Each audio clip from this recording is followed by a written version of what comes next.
Pour vraiment comprendre ce qui fait battre le cœur d'un quartier, parfois il faut laisser de côté les grands monuments et se pencher sur les petites annonces punaisées sur un panneau. C'est ce qu'on va faire aujourd'hui.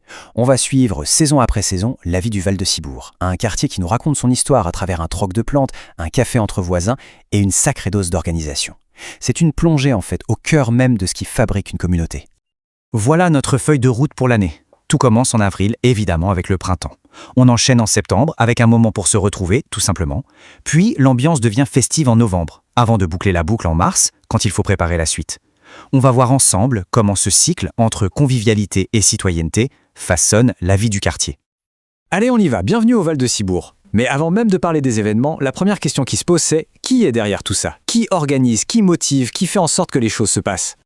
Et la réponse, elle tient en 3 lettres, CIQ, le comité d'intérêt de quartier. Il faut vraiment voir ça comme le moteur de la communauté. C'est un groupe de résidents, des bénévoles, qui ne font pas que vivre là. Non, ils s'investissent pour de vrai. Ils animent, ils défendent le quartier, ils créent du lien.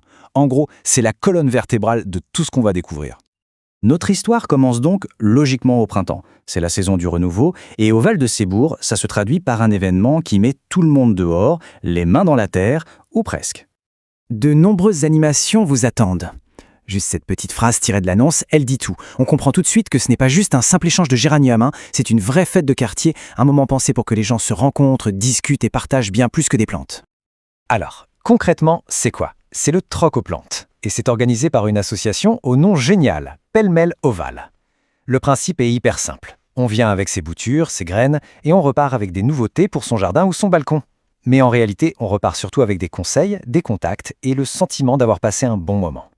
Et attention, cette année-là, ce troc de plantes était encore plus spécial.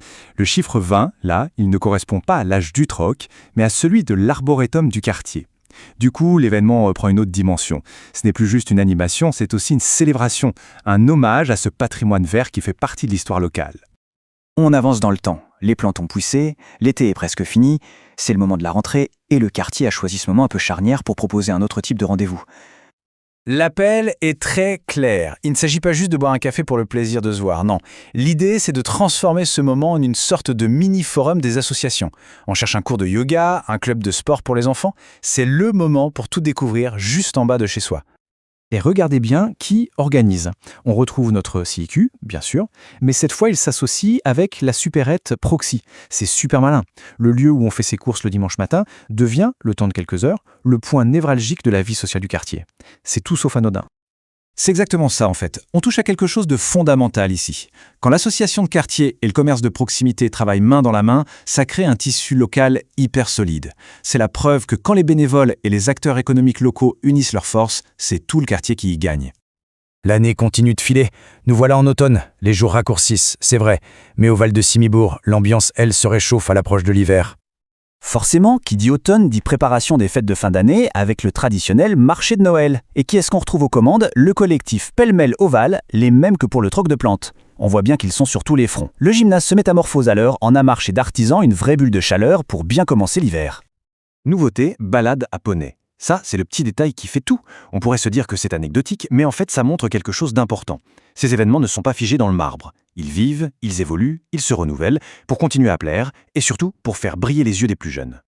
Bon, un troc de plantes, un café des voisins, un marché de Noël, tout ça c'est super. Mais à un moment, on est bien obligé de se poser la question, comment tout ça est possible? Derrière les sourires et les stands, il y a forcément une machine bien huilée. Et c'est là qu'on arrive à la dernière étape de notre cycle annuel. On quitte un peu le côté festif pour entrer dans les coulisses, là où tout se décide, là où se prépare l'avenir du quartier. Et voilà le rendez-vous clé, celui qui est à la base de tout le reste, l'Assemblée générale du CIQ. En mars, on range les guirlandes et on sort les bilans et les projets. C'est le moment démocratique de la vie de quartier. C'est là que chaque membre peut voter, donner son avis, participer aux décisions. C'est peut-être moins glamour, mais c'est absolument essentiel. Sans ça, pas de fête, pas d'animation.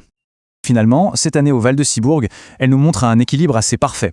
D'un côté, il y a la joie d'être ensemble, de partager des moments, et de l'autre, il y a l'engagement, la responsabilité collective pour que ces moments existent, le plaisir de vivre ensemble et le devoir de le construire ensemble. Alors la question qu'on peut se poser, c'est, et si c'était ça, tout simplement, le cœur d'un quartier qui vit ?